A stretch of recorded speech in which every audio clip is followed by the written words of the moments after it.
तो भाई भले पूरे दुनिया में एलवीस यादव का सिस्टम चलता हो, लेकिन बिहार में सिर्फ खेसारी लाल यादव का सिक्का चलता है भाई। तो हेलो गाइस, वेलकम है आप सभी का भोजपुरी किंग्स चैनल में। वीडियो पे एंड तक बने रहना और मन हो तो भाई चैनल को सब्सक्राइब कर देना। कल का जो स्टेज से देखा होगा आप लोगों ने, कितना खतरनाक भाई, सिस्टम और पावर दोनों हैंग हो गए। लेकिन कहने वाली बात यह है भाई कि जब वहां पहली बार एलवीस यादव पहुंचे तो भाई देखकर तंग रह गए, चौंक गए। इतने फैंस हैरान हो गए भाई कि आखिरकार इतने बिहार बिहार में इतना प्यार कैसे मिल सकता है। वो बार बार बोल रहे थे कि भाई मैं पहली बार बिहार आया हूँ, कसम से बता रहा हूँ जितने सारे स्टेज शो मैंने किए उनमें इतनी सारी भीड़ और भीड़ तो काफी ज्यादा होती है भाई, क्राउड होता है।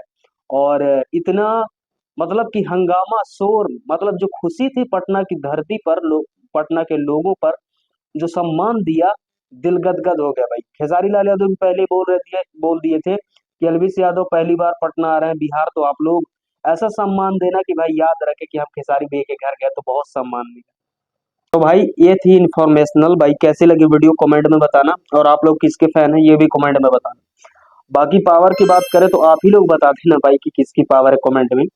मैं बोलूंगा तो भाई गर्दा हो जाएगा। ठीक है, मिलता है नेक्स्ट वीडियो में, तब तक के लिए ख्याल ना, बाय बाय।